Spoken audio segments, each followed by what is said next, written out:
Present perfect continuous tense. Present perfect continuous tense জিনিসটা কি? জিনিসটা হচ্ছে কোনো একটা কাজ বর্তমানের একটা সময়ে শুরু হয়েছে, শুরু হয়ে কতক্ষণ চললো এবং সেখানে সময়ের উল্লেখ থাকবে। কি থাকবে? সময়ের উল্লেখ। এখন তুমি বলতে পারো স্যার কন্টিনিউয়াস তো চলতে থাকে, আই এম রিডিং, আমি পড়ছি, এটাও তো চলতেছে কাজ। কিন্তু না, প্রেজেন্ট পারফেক্ট কন্টিনিউয়াস টেন্সের সময়ের উল্লেখ থাকবে। আগেই শুরু হয়েছে, কিন্তু কখন শুরু, কয়টা থেকে শুরু হয়েছে অথবা কতক্ষণ ধরে হচ্ছে, এই কথাটা উল্লেখ থাকলে তখন আমরা কি ইউজ করবো? Present perfect continuous tense use করব। যেমন ধরো আমরা 2 ঘন্টা ধরে লিখছি, 2 ঘন্টা ধরে কি পরীক্ষা দিচ্ছি বা লিখছি, এরকম হতে পারে। তাহলে কি হবে? তাহলে উই হ্যাভ বিন স্টাডিং হতে পারে, অথবা তুমি দিতে পারো রিডিং, অথবা তুমি দিতে পারো রাইটিং বা লিখছি, রাইটিং ফর 2 আওয়ার্স। তাহলে আমরা 2 ঘন্টা ধরে কি করছি? পড়ছি। তাহলে এই 3টার যে কোনো একটা ভার্ব দিয়ে তুমি এটা বানাতে পারো। তাহলে স্ট্রাকচারটা কি আসতেছে?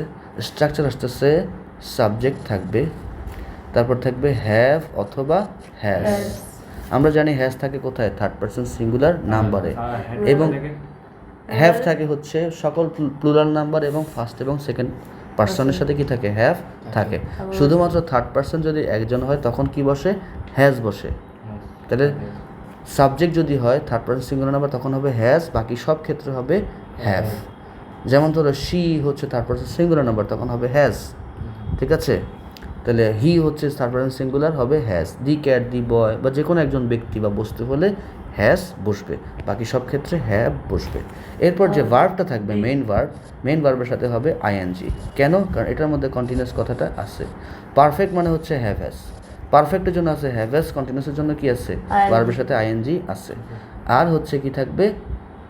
সময়ের উল্লেখ থাকবে, মানে অবজেক্ট বা যেটা ইচ্ছা থাকে, এক্সট্রা ওয়ার্ড থাকবে আর কি, এক্সট্রা ওয়ার্ড থাকবে। এই এক্সট্রা ওয়ার্ডের মধ্যে অবজেক্ট থাকলেও থাকতে পারে, নাও থাকতে পারে, সেটা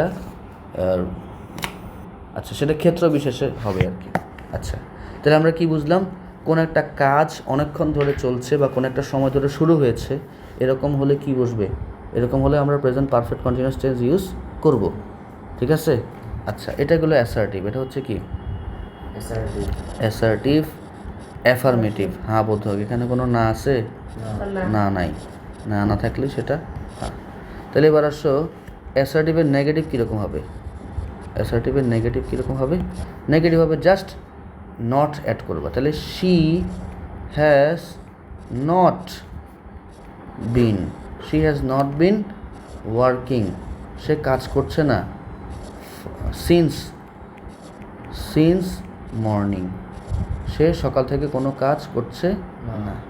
একটা জিনিস খেয়াল করো তো, এখানে এই সিন্স হইলো এক জায়গায়, ফর হলো আরেক জায়গায়, ঠিক আছে? যদি কয় ঘন্টা ধরে, কতক্ষণ ধরে হয় তখন হবে ফর, আর যদি কয়টা থেকে হয় বা কখন থেকে হয় তখন হবে সিন্স। বুঝতে পারছো? কখন থেকে হলে সিন্স, কতক্ষণ ধরে হলে ফর। সময়ের ব্যাপ্তি থাকলে ফর, আর সময়ের শুরু উল্লেখ থাকলে শুধুই সিন্স হবে, ঠিক আছে? তাহলে ধরো আমি এখানে সিন্স মর্নিংয়ের জায়গায় দিতে পারি সিন্স 9 AM, অবশ্যই দিতে পারি, তাই না? আমি এখানে ফর 2 আওয়ার্স না দিয়ে ফর দিতে পারি, ফর 5 মিনিটস দিতে পারি, 5 মিনিটস, ঠিক আছে? সে 5 মিনিট ধরে কী করছে? আমরা পড়ছি। বুঝতে পারছো? তাহলে এইগুলো অ্যাসার্টিভ এবং অ্যাসার্টিভের নেগেটিভ। তাহলে প্রশ্ন করলাম কি, have we bin riding for 3 hours? আমরা কি 3 ঘন্টা ধরে কোনো একটা বাইকে বা ঘোড়ায় চড়লে রাইডিং বলে, ঠিক আছে? তাহলে আমরা কি 3 ঘন্টা ধরে চড়ছি? তাহলে এটা কি? কোয়েশ্চেন করতে গেলে তোমাকে হ্যাভ ভার্বটা আগে আনতে হবে, আর কিছুই না। আর যদি ডাবলএস কোয়েশ্চেন হয়, জাস্ট হোয়াই বা হোয়াট বা যেটাই হোক সেটা অ্যাড করবে, ঠিক আছে? ওয়্যার। তাহলে হোয়াই হলে কি? আমরা কি চড়ছি 3 ঘন্টা ধরে? হ্যাঁ, হোয়াই হলে আমরা কেন 3 ঘন্টা ধরে চড়ছি? হোয়ার হলে আমরা কোথায় 3 ঘন্টা ধরে চড়ছি? ওই যে হু হলে ব্যতিক্রম, ঠিক আছে? তাহলে হু হলে আবার কি হয়? হু হলে কিন্তু ধরো হু হ্যাভ হয় বা হ্যাজ হয়। হু যদি একজন হয়, হ্যাজ হবে। যদি সিঙ্গুলার হু হু হু কয়জন, হু তো এমনিতেই থার্ড পারসন, হু যদি একজন হয় হবে হ্যাজ, আর হু যদি অনেকজন হয় তাহলে কী হবে, হ্যাভ। এটাও মাথায় রাখবে।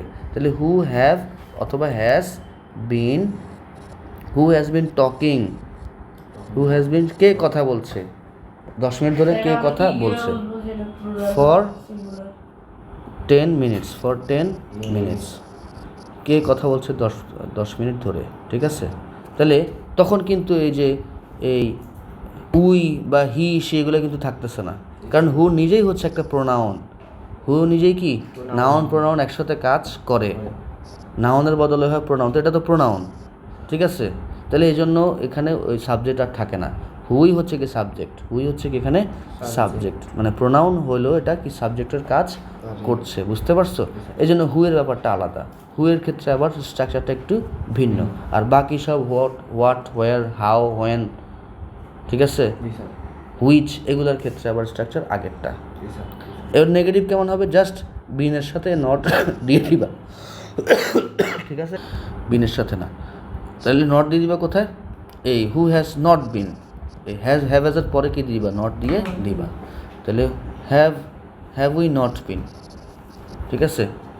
এই নট পরে দিলেও হয়, বিনের পরে দিলেও হয়, কিন্তু বেশিরভাগ ক্ষেত্রে আমরা কি দেই, সাবজেক্ট বা হ্যাভেজের পরেই হচ্ছে কি দেই, নট দেই, ঠিক আছে। আচ্ছা, এবার আসো ইন্টারোগেটিভের প্রশ্ন গেলো, এই না বোধক গেলো, আর কিছু নাই। প্যাসিভ এখানে হয় না, প্যাসিভ করা যায়, প্যাসিভ করা যায়, যেমন ধরো প্যাসিভ করতে গেলে জাস্ট বিইং অ্যাড করবা, কি অ্যাড করবা, বিইং। কারণ আমরা জানি যে পাস্ট পারফেক্ট টেন্স, সকল পারফেক্ট টেন্স প্যাসিভ করতে আমরা এই বিন কথাটা ইউজ করি, তো এখানে অলরেডি বিন আছে, আমি আবার বিন দিব না। আমরা জানি যে কন্টিনিউয়াসকে বিইং দিয়ে কী করতে হয়, পারফেক্ট করতে, এই প্যাসিভ করতে হয়, এখানে আমরা বিইং অ্যাড করে এটাকে প্যাসিভ করতে পারি, কিন্তু এটার বাস্তবে কোনো তেমন কোনো কী নেই, কাজ নাই, এই জন্য এটা শেখানো হয় না। এইগুলো প্রেজেন্ট পারফেক্ট কন্টিনিউয়াস টেন্স।